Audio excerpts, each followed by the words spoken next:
young people are here today because this, the topic is prayer, and it's quite a grown-up, mysterious topic. And Alice picked this book, and it's perfect because you guys are going to be concentrating on nature, and this book is just full of nature.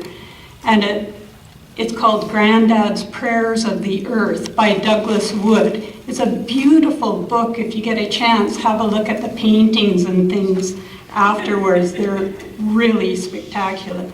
So you might want to come in close so you can see the pictures as well. What about Grandpa's wisdom? Yeah.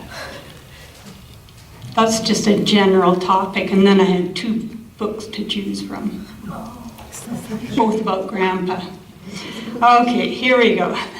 When I was little, my granddad was my best friend. Being with him always made the world seem just right. Granddad and I liked to go for walks in the woods together. We didn't walk very far, very fast, or very straight. While we walked, I would ask him questions about things I wasn't sure of. Why is it, Granddad, I would ask, and what if, and does it ever... One day, I asked my granddad about prayers. For a long time, Granddad was quiet. He didn't say anything until we came to the tallest trees in the forest, and then he answered with a question. Did you know that trees pray? I listened closely, but I couldn't hear them. See how they reach for the sky, he said. They reach and reach for clouds and sun and moon and stars. And what else is reaching for the sky but a prayer? I thought about the trees and kept listening for them. And while I thought, I sat down on an old mossy rock. Rocks pray too, said Granddad. Pebbles and boulders and old weathered hills. They are still and silent, and those are 2 important ways to pray. I thought hard about the rocks. I picked up a pebble and stuck it in my pocket.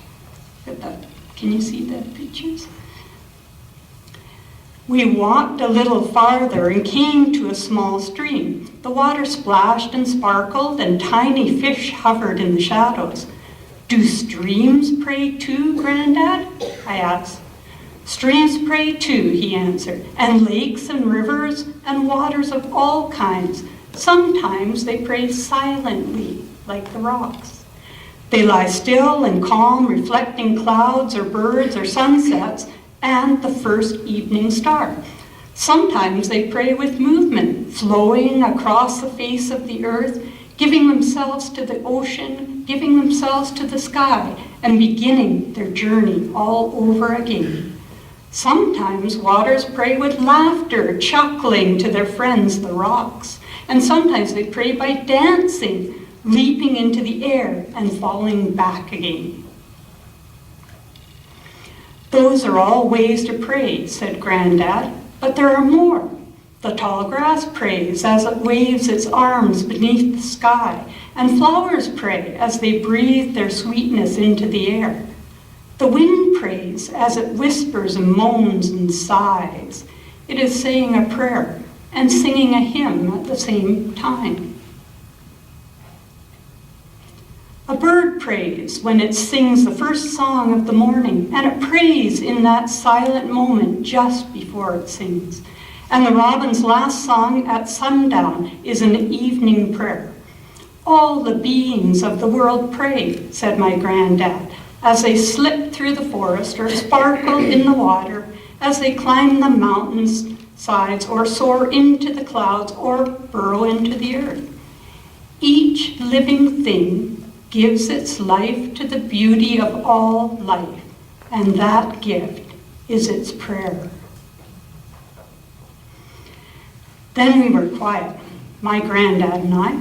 He was watching something far away, and I was thinking about all he had said, about rocks and trees and grass and birds and flowers. Finally, I asked him to tell me about the prayers of people. Granddad smiled and ruffled my hair. "People pray some of the most wonderful prayers of all," he said. "Bending down to smell a flower can be a prayer," said my granddad.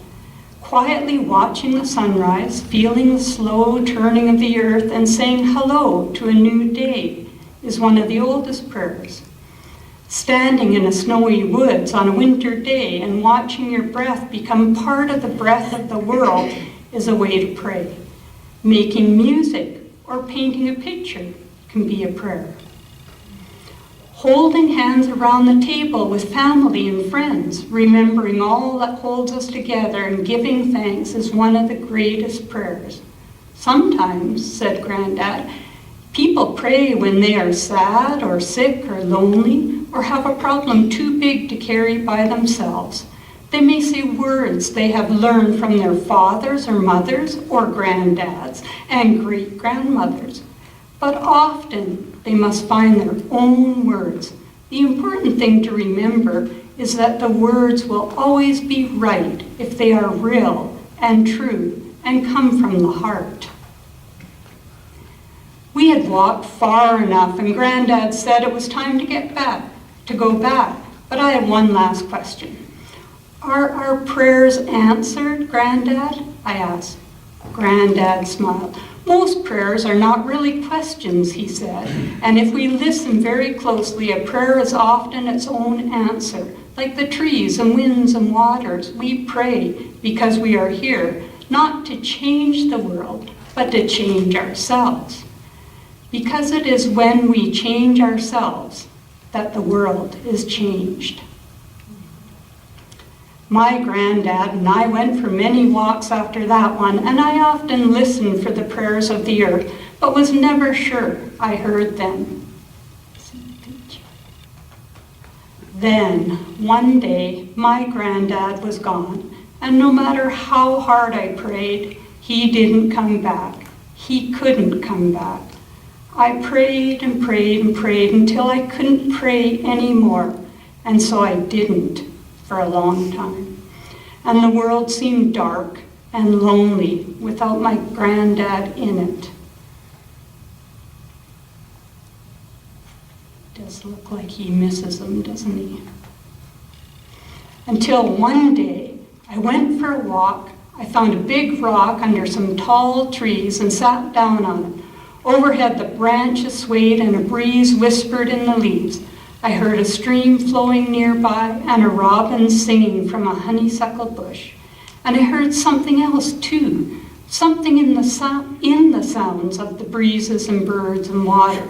I heard prayers. The earth was praying, just like my granddad said. So I joined in. "Thank you," I prayed, "for tall trees and sweet flowers, for still rocks and singing birds, and especially for my granddad." And as I prayed, something changed, and my granddad seemed somehow near. And for the first time in a long time, the world seemed just right. So, I wonder what it is about prayer that makes things seem just right. We'll let you think about that as we sing you out to your children's church.